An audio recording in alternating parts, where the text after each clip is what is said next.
Ovaj klinac krade moje videe i nimalo ga nije sram. U pitanju je dijete koje kompletno kopira moje videe od A do Ž i objavljuje ih kao svoje. Kaj smo i do toga došli, ja? Pokazat ću vam o čemu se radi, a vi pokažete da ste fora i lupite like i subscribe. Ok, kada kažem da krade moje videe, to doslovno i mislim. Vidite ova dva videa, znači 6-7 nije fora i Dex Rock nije fora, to su videe koje sam ja napravio davnih dana. Međutim, ovo nisu moji videi. To jest, tehnički jesu, ali su potpuno iskopirani. Evo da vidite o čemu pričam. Jel vam poznato ovo? Evo da čujete. Dex Rock nije fora. Srpski šašav youtuber čije je pravo ime Dejan. Srpski šašav youtuber čije je pravo ime Dejan.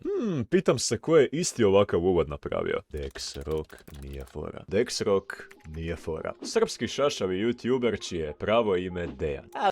O čemu vam pričam? I u biti takav je i ovaj video, i ovaj tu, i ovaj ovdje, i ovaj ovdje. Uglavnom, lik ih je napravio negdje 5-6, jedan je čak obriso. I sad, šta sam ja napravio po tom pitanju? Ja sam njemu fino na svaki od ovih videa ostavio komentar, koji glasi protiv toga sam da potpuno kopiraš bilo čiji sadržaj, pa tako i moj. Stoga bi te lijepo zamolio da ovaj video obrišeš. Lijep pozdrav. Znači, maksimalno pristojno, maksimalno korektno, ja se ne mogu niti želim prema njemu ponijeti nešto preoštro, ipak je u pitanju klinac. I gledam nekako, ako sam pristojan i dobar, najveće su šanse da će on to zapravo maknut. Čak je ostavio i srce na komentar, kao što vidite ovdje. Međutim, šta se dešava? Taj dečko se meni javio na Instagramu i poruka koju sam dobio je malo reći zanimljiva. A poruka ide ovako. Toni, pišem javno izvinjenje za kopiranje tvog sadržaja. Kao prvo, dragi moji prijatelju, to nije javno izvinjenje, ti si se meni privatno javio da mi se ispričaš. Javno izvinjenje bi bilo da ti napraviš video gdje kažeš i priopćiš svima da ti je žao što si kopirao moje videe. No koliko sam ja skužio, tebi nije žao što si to radio, a doći ćemo i do toga. Obrisat ću videe, tačnije 3 Dex Rock nije fora, 6-7 nije fora i škola nije fora. Ako mi daš neku ideju za video, ovo nije prijetnja, već samo molba. Dragi moji prijatelju, ovo nije ni molba, niti prijetnja, već ucjena. Tako je, neko ucjenjuje Tonija Balonija prije GTA 6. I to smo doživjeli. U biti ja sam njega lijepo zamolio da obriše videe koji su moje vlasništvo, jel? Zato što ih je potpuno iskopirao. I on se polovično ispričao za to. Znači, rekao je kao, žao mi je,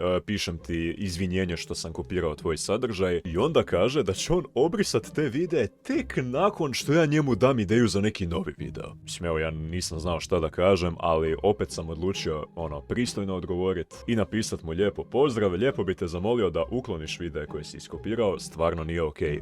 Jer fakat nije okej, ili nije fora. Snimaj ono što ti voliš i što se tebi snima, ali kopiranjem sadržaja nemoj da se baviš, molim te. To sam ja napisao, on je meni stavio srce na komentar i naš kao, on je mene ucijenio gore, ali ja sam mislio nakon moje poruke, to je to. Ja sam se njemu obratio, lijepo sam ga zamolio 2 puta, preko komentara i preko poruka. Međutim, šta se dešava? Ono što ja nisam vidio je ovaj ovdje komentar, koji glasi što kopiraš Tonija Balonija, a njegov odgovor, može mi se.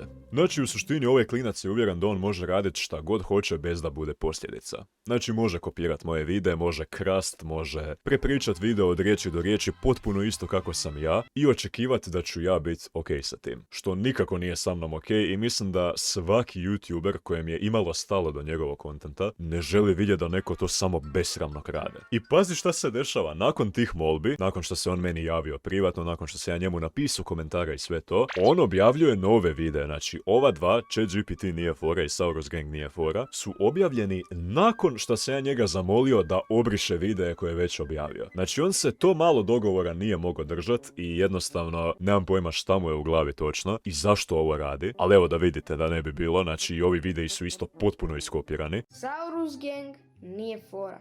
Evo ti ga. Alo, šala, stari moj, što si bezobrazan? Čuli ste to? Saurus Gang nije fora. Saurus Gang nije fora.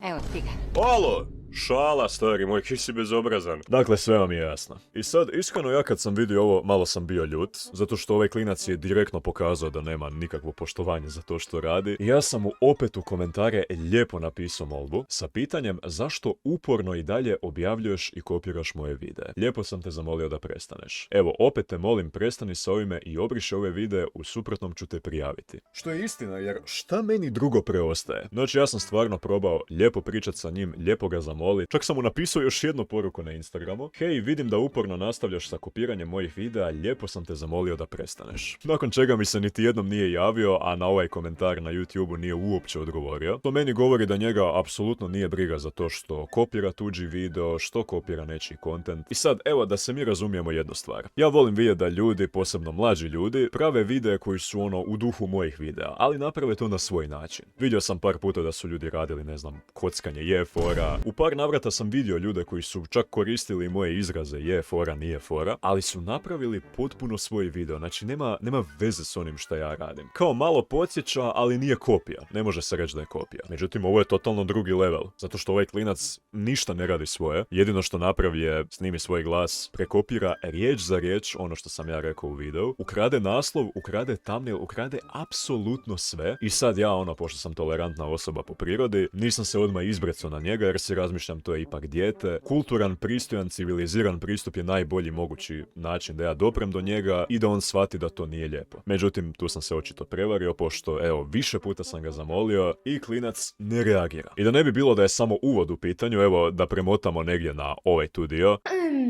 Neko je oteo Liama. Ma nemoj mi reći, ko bi to mogao napraviti? Netko je oteo Liama. Ma nemoj mi reći, ko bi to mogao napraviti? Šta reći? Ono što je mene najviše ovdje iznerviralo nije čak ni sama činjenica da je on uzeo i prekopirao moje videe u potpunosti. Nije to problem, kao klinac si. Ne razmišljaš previše logički šta ima smisla, šta bi trebalo, šta ne bi trebalo. Međutim, onog trenutka kada ti svojim ponašanjem daješ do znanja da ne poštuješ nekoga ko je kao prvo stariji, a kao drugo ne poštuješ osnovnu neku ljudskost. Ja neću ulaziti u to kako je on odgojen, niti kojim uvjetima je odrastao, to nije za osudu, ali isto tako u kojim god uvjetima da je odrastao nije opravdanje za to da radi ovakve stvari. Mislim, meni je fascinantno da je mene dijete od koliko 8 ili 9 godina išlo ucjenjivat, da ja njemu dam ideju i tek onda kad mu ja dam neku ideju za video, tek onda će on to obrisat. Ne, prijatelju, slušaj ovako, evo, nažalost mi nisi ostavio druge opcije, ja nisam htio da dođe do toga. Ja u ovom videu neću reklamirati tvoj kanal, niti ću reći kako ti se zove kanal, niti bilo šta, jer to bi samo bila reklama za videe koje si ukrao, a to nikako ne želim. Ne želim reklamirati sadržaj koji je očito ukraden i iskopiran. Pošto evo, odbijaš surađivat lijepo, ja sam te lijepo zamolio, bio sam kulturan, bio sam fin i dalje sam fin, ne želim te niti vrijeđat, niti te ponižavat na bilo koji način. Čak nisam ni htio raditi ovaj video zato što sam smatrao da nije potrebno i da ćeš obrisat videe kad tad. Jer ovo nije prvi slučaj da se ovo dešavalo. Znači, dešavalo se meni i prije da su ljudi uzeli moje videe i samo ih objavili na svoj kanal. Međutim, caka je u tome što su ti ljudi doslovno reuploadali moj video i ja sam pričao u videu koji su oni objavili. I evo, ako niste znali, YouTube vam ima sistem da može prepoznat kada je neki sadržaj ukraden i automatski mogu podnijeti prijavu i mogu strajkat taj video. Ja inače fakat ne volim to radit, ali isto tako imam nultu toleranciju prema disrespektu, prema krađi, prema plagijatu nečijeg rada. Ja prvi uzimam u obzir da kada recimo komentiram nečiji rad ili uzimam nešto što ima copyright, da budem maksimalno fair i da doprinesem nešto svoje tome, a ne da samo potpuno uzmem nešto što je neko napravio. I sad, pošto ja ništa drugo ne mogu napraviti, evo prijatelju, ja se nadam da sam ja sa ovim videom doprio do tebe i da ti je jasno zašto ovo nije u redu. I to bez ikakve zezancije, znači nije u redu ne samo da moje videe uzimaš, nego da uzimaš bilo čije. Koliko sam vidio na kanalu, nisi ničije videe krao, uglavnom si uzimao samo moje, ali nebitno, i da si uzimao od nekog drugog, opet nije okej. Tako da evo, lijepo bi te zamolio opet putem videa da prestaneš sa ovim. Ja ne planiram raditi još jedan video o tebi, samo želim da naučiš da ne možeš raditi stvari koje ti želiš i da očekuješ da neće biti posljedica. Ukoliko ovaj klinac odluči prkosit i nastaviti objavljivati ili možda ne obrisati ove videe, meni doslovno neće ostati niti jedna druga opcija nego da prijavim tvoj kanal i da prijavim tvoje videe za apsolutnu krađu, što YouTube itekako sankcionira i ne trpi. I da se razumijemo, ovo nije prijetnja, zato što ovo je protokol koji bi se svakako morao desiti. Samo je caka u tome što sam ja jako puno njemu izlazio u susret i htio sam na pristojan, miran način to riješimo i stvarno sam očekivao da će tako i biti, pošto mi se klinac sam javio, doduše sa ucjenom, ali javio se prvi. Ja rekao, okej, ajde, nema veze, možda nije ni svjestan šta priča, ali kao žao mu je. Međutim, pošto je napisao u onom komentaru gdje ga je neko pitao zašto kopiraš Tonija Balonija, on je napisao može mi se, to djelo je onako bahato i zapravo isprika koju je meni napisao je polu isprika, zato što traži nešto za uzvrat. Tako da, prijatelju moji dragi, obriši videe, prijateljski ti govorim, Zato što ne želim da ti se desi da, ne daj Bože, odeš i ukradeš video od nekoga ko je možda puno okrutniji i zlobniji od mene i možda bi ti iste sekunde ugasio kanal bez razmišljanja, bez empatije, bez ičeg. Ja znam kako je imat kanal i znam kako je to skupiti, eto, prvih 100 pretplatnika, nebitno. I mene bi jako pogodilo da mi neko u jednom potezu samo obriše kanal. Ja se stvarno trudim i uprkos tvom disrespektu želim izbjeći tu opciju. Tako da eto, ljudi, to bi bilo to što se tiče ovog videa. Nadam se da ste uživali, nadam se da vam je bilo zanimljivo ovo. A nemojte ići tražiti ovog dečka, nemojte ići pisati loša komentare, ništa slično tome. To nije poanta, poanta je da vi nešto naučite iz ovog videa i shvatite da nije lijepo kopirati bilo šta je neko napravio. I prije svega ovaj video služi za zabavu kao i svaki moj, tako da, eto, to je to. Ako ste uživali, lupite like i lupite subscribe ili niste fora, mi se vidimo uskoro sa novim videom. Doviđenja.